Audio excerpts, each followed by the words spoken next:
Are you ready to ascend?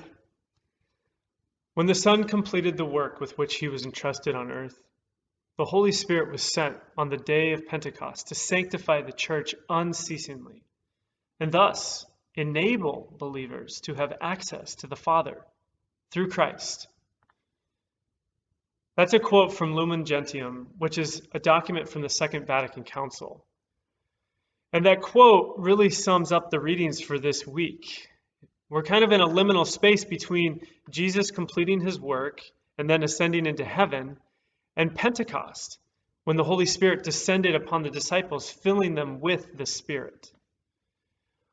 One reality is about ascending once your work is complete, and the other is about being commissioned or sent out because of the work of someone else. In this time of graduations, I've been thinking about these two realities.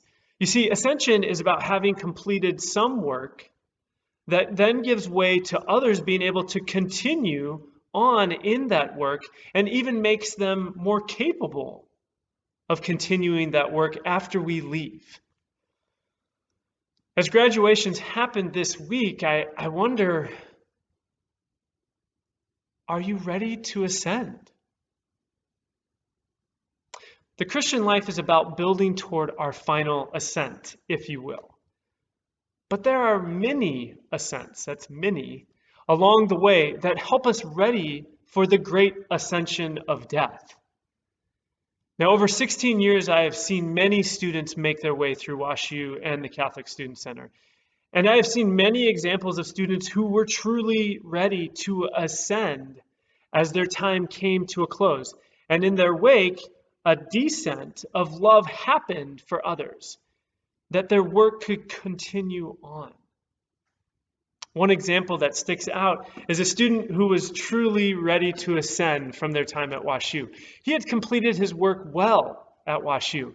His legacy when he left WashU was many things, but in particular, two initiatives flourished on long after he graduated.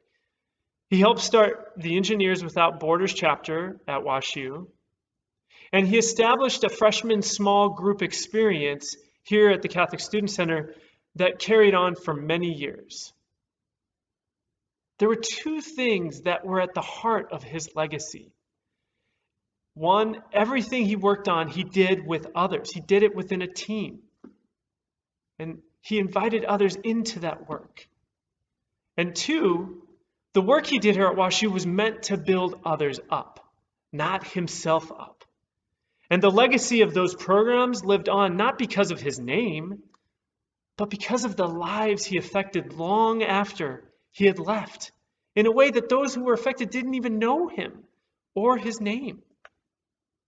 His ascension from WashU led to the commissioning of many others who followed from his legacy.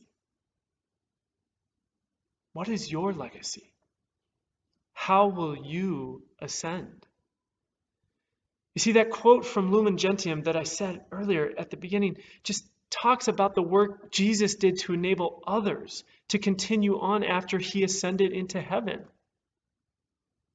What will your ascension enable at the university after you leave, or in your faith community here at the CSC, or in your friendships? Ascending is not just something for the end of life, or even for long periods of life. It can also be a daily choice. Will you choose to build relationships that are worthy of heartfelt goodbyes, that you can ascend from, leaving those persons more capable of loving others? There's a reason that Jesus only appeared to certain people after his resurrection. He had established deep and meaningful relationships with them. They were worthy of heartfelt goodbyes. We have daily choices that leave a legacy. I'm very aware as a father, on a daily basis, I am leaving a legacy with my children that either enables them to love better in the world or not. One day I will ascend from their lives, either metaphorically when they move on to adulthood and no longer need my daily guidance, or literally when I pass from this world to the next. The measure of my legacy with them will be whether my ascension will lead to a Pentecost reality in their lives, or Will they be left huddled in a room, unable to bring about love in the world?